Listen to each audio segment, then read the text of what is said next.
Olá, então, cura do concreto. É realmente necessário eu esperar 28 dias para curar o concreto? Não, não necessariamente, tá? Mas depende do caso. Por quê? Bom, porque a gente tem que analisar para que vai ser necessário esse concreto, tá? Vamos imaginar a primeira coisa então, é que nosso concreto ele vai ganhando resistência com o tempo, tá? E foi definido a ideia de que a gente vai medir com 28 dias a resistência dele. Isso é uma definição uh, teórica, uma definição normativa, mas é apenas um critério, né? Vamos pegar esse concreto que está ganhando resistência, com 28 dias a gente arrebenta ele e vamos ver qual a resistência dele, tá? Isso aqui é uma coisa que a gente faz como base. Porém, não necessariamente ele cresce até os 28 dias e para, né? Não é que o concreto, se for tirado com 27 dias, vai cair toda a obra. Não, necessariamente, tá? Então, a gente deixa esses 28 dias até atingir uma resistência teórica de cura, tá? Agora, muitas vezes é necessário um concreto que tenha uma cura muito rápida, tá? Ele não aguenta, não pode esperar 28 dias.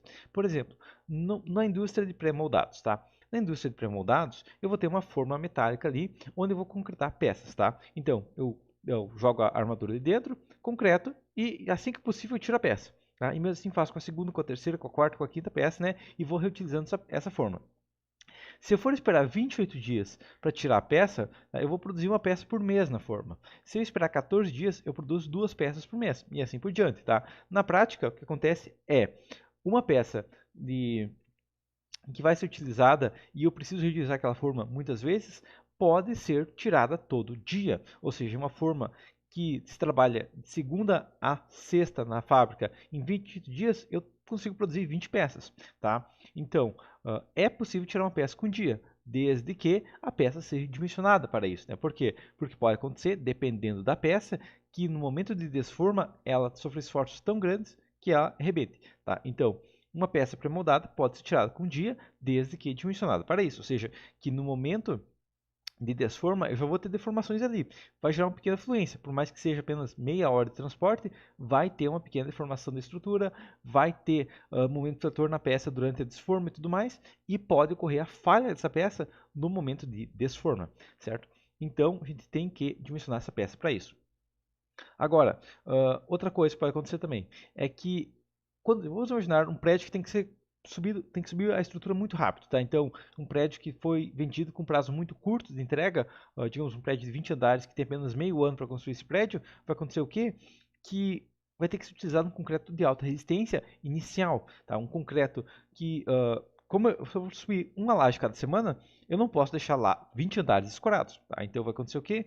Que utilizando um concreto de alta resistência inicial e dimensionando o mínimo tempo de escora e utilizando concreto já com uma resistência considerável, com poucos dias ele já vai ter uma inércia significativa, já vai ter a inércia é a mesma, né? Mas ele vai ter um módulo de elasticidade suficiente e eu consigo tirar a escora no dia que o engenheiro já me passou o dimensionamento, tá? Então, dependendo da inércia da minha laje, dependendo da resistência do meu concreto, eu posso muitas vezes tirar uma escora muito mais cedo do que um outro concreto, certo? Então, de ter que se atentar a duas coisas, que é o módulo de elasticidade, tá? Então, quanto mais jovem o concreto, menor o módulo de elasticidade, ou seja, maior a deformação, tá? E como ele já ainda está jovem e nós temos a fluência do concreto, quanto mais jovem o concreto, mais vai ser a deformação total. Então, maior vai ser a deformação total. O que seria isso? Bom, se eu aplicar uma carga de 100 kg e deixar aquela carga de 100 kg numa laje com 2 dias de vida e deixar o resto da vida, eu vou ter uma deformação. Se eu esperar 28 dias e colocar a carga de 100 kg, não vai ser a mesma deformação, vai ser uma deformação menor por causa da fluência, ou seja, o concreto conforme cura continua deformando, certo? E se eu esperar 10 anos até aplicar a carga, com certeza o meu concreto ele vai ter basicamente só a deformação imediata, certo? Só que ninguém vai esperar 10 anos até aplicar uma carga no concreto, certo? Então a gente vai ter que parar antes, certo? Definir um tempo. Com 21 dias já pode ser retirado as escoras e aplicado alguma carga. O engenheiro vai ter que definir, ou com 14 dias, ou com apenas 60 dias. Isso vai variar, tá? E a segunda coisa que a gente tem que entender é a resistência do concreto. Por exemplo, a gente precisa de uma resistência mínima do concreto, de dimensionamento, né? A gente dimensiona a estrutura para uma certa resistência. Se for necessário um concreto com uma resistência elevada inicial muito alta, a gente pode simplesmente aumentar o FCK. Tá? Então, se for dimensionar uma estrutura para FCK 30, certo? Mas o cliente quer já utilizar a estrutura 7 dias depois de curado, é só aumentar, digamos, para FCK 40 e garantir que ele tem FCK 30 com 7 dias e já utilizá-lo com 7 dias, desde que, claro, a gente confira também a deformação e todos os outros esforços aí que vão alterar, né? Mas, se dimensionar corretamente, pode ser perfeitamente utilizado uma laje com apenas 7 dias de vida, certo? Não tem nada que proíbe isso, certo? Agora, a gente tem uma outra consideração a ser feita, que é a utilização de carga a longo prazo. Vamos imaginar, então, que vai ser feita uma fundação, certo? E essa fundação, ela foi dimensionada para um pilar com 200 toneladas, tá? Então, e o concreto com 28 dias, chegando a FCK 25. Teórico, tá? Só um dimensionamento básico. É preciso esperar 28 dias para subir o pilar? Não, tá? Não necessariamente, desde que a gente confira a parte de deformação a longo prazo, tá? Deformação por fluência. Por quê? Bom, vamos imaginar que esse pilar a fundação foi dimensionada para 200 toneladas. Na hora de subir o pilar, com o peso da caixaria mais o peso do pilar apenas, vai chegar a 200 toneladas? Não, não vai. Vai ser uns 1, 2 toneladas no máximo, certo? Quando concretada a primeira laje, vai chegar nas 200 toneladas? Provavelmente não, certo? Então, pode acontecer que uma estrutura foi dimensionada para uma certa carga, mas vai levar mais de um ano para chegar nessa carga, ou vai levar pelo menos alguns meses. Tá? Um prédio de 20 andares vai levar alguns meses até que realmente a carga na fundação seja a carga de dimensionamento, certo? Então, muitas vezes uma fundação com apenas 3 dias, desde que aceito pelo engenheiro, né, garantindo que não vai ter esforços gerados pela fluência, pode já ser utilizada para subir alguma carga em cima, né? Fundação é um caso óbvio. Fundação pilares, né, onde muitas vezes tem vários andares e ele só precisa resistir um andar por vez, a gente não necessariamente precisa esperar os 28 dias para desforme da peça, tá? Outra situação, da mesma maneira que se eu tenho se eu preciso de uma utilização rápida da estrutura e eu posso consequentemente utilizar um concreto de maior resistência e utilizá-la antes, pode acontecer o contrário. Por exemplo, vamos imaginar que no dimensionamento de uma estrutura foi pedido o FCK 40, certo? Porém, após 28 dias, o concreto chegou na resistência de 36 MPa. Significa que tem que romper todo aquele concreto e fazer de novo? Não, tá? O que pode acontecer é o engenheiro vai ser solicitado, né? O calculista vai ser solicitado e avisado, ó, você dimensionou a estrutura para 40 MPa e agora aqui no terceiro andar ela ficou com 36 MPa. Qual a solução? Uma solução possível é, claro, ele vai ter que redimensionar a estrutura com 36 MPa, tá? Por quê? Porque pode simplesmente ocorrer de não ter nenhum ponto crítico naquela região onde tem 36 MPa. Por exemplo, um prédio de 8 andares, tá? E no terceiro andar, os pilares ficaram com 36 MPa. Se a armadura foi padronizada nos primeiros 3 andares, pode acontecer todos os pilares do terceiro andar resistir mesmo com 36 MPa. É uma possibilidade. Ou pode acontecer também de vigas, se for considerada uma solução adicional de dimensionar a viga como viga T, pode ser possível que ela resista apenas com 36 MPa. Ou ainda, se eu tenho uma peça pré-moldada, pré-tensionada, por exemplo, pode acontecer foi pedido às vezes que fosse rompido os cabos de proteção com 2 dias, tá? E que com 2 dias teria que chegar aos 40 MPa, tá? Pode ocorrer, dependendo do processo de cura e tudo mais, ou digamos, chegou a 25 MPa, pode romper os cabos de proteção, tá? O que vai acontecer?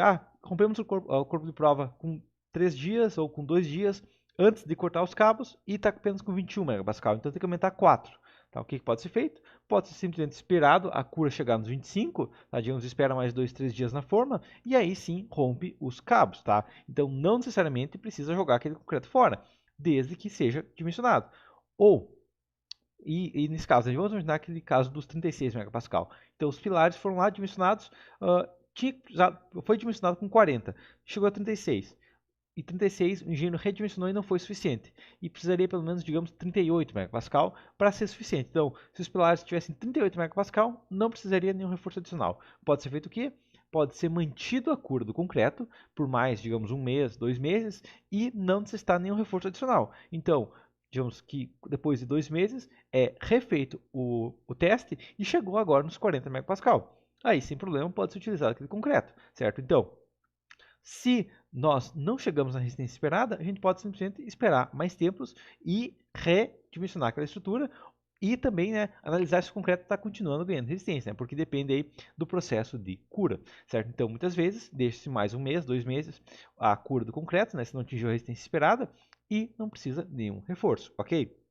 Mas, claro, tudo isso tem que ser dimensionado. Por quê? Porque dependendo do dimensionamento, pode ser retirado scores com 7 dias ou só com 28 dias. Dependendo do dimensionamento, pode acontecer que o concreto só com, digamos, 56 dias ou 100 dias atinja a resistência se houver um problema na obra, certo? Isso aí um leigo não vai conseguir fazer, tá? Então, esse processo tem que ser analisado por um engenheiro, mas é possível, perfeitamente possível, a gente utilizar um concreto com poucos dias de vida. No pré-moldado, a gente tira peças da forma com 16 horas de vida, tá? Dependendo do caso, peças finas, peças pequenas, por exemplo, laje treliçada. As lajes treliçadas de 3 a 4 centímetros podem ser retiradas da forma muitas vezes com 10 horas de vida, 12 horas de vida, já pode ser retirado para curar fora da forma, certo? Isso é uma possibilidade. E também, uma fundação, imagina uma fundação para uma carga elevada, se for uma carga muito menor e não for uma fundação que corre risco de deformação excessiva, ela pode ser utilizada também com poucos dias de vida, né? Pode acontecer ali de ser concretada, feita uma fundação e 2 dias depois já subir o pilar dela, certo? Isso aí é perfeitamente possível, aplicar cargas muito menores do que as dimensionadas antes do prazo, desde que seja conferido a fluência, se a fluência é um problema, e se não tem uma deformação muito próxima do limite, tá? Por quê? Porque se a gente tem uma deformação acima do limite, aí entra outra solução, né? Por quê? Se a gente tem uma viga, tá? Então a gente tem uma viga, a gente tem um limite de flecha. Vamos imaginar nessa viga que a gente tem um limite de flecha de 1 centímetro, tá? Então a gente tem um limite de flecha de 1 centímetro, porém no dimensionamento chegou em 1,2 centímetros. Significa que tem que aumentar a seção da viga? Não necessariamente. Significa que tem que aumentar a armadura? Não necessariamente. Pode ser feito o quê? Também pode ser apenas deixar a viga mais tempo de escora, mais tempo de cura, certo? De maneira a reduzir a fluência dessa peça, certo? E reduzir a deformação a longo prazo. Então isso aí tem uma opção. Ou até deixar mais tempo até iniciar a aplicar cargas adicionais. Mais tempo para levantar a parede, mais tempo para aplicar revestimento, tá? Então isso é uma opção. Eu posso deixar uma peça escorada mais tempo e reduzir a deformação, tá? Só que a gente tem que analisar bem cada caso, né? Se naquele caso eu posso retirar a score da viga com 14 dias, ou só com 28, ou só com 100 dias, tá? E isso vai dar uma diferença a longo prazo, beleza? Então seria isso. Até a próxima.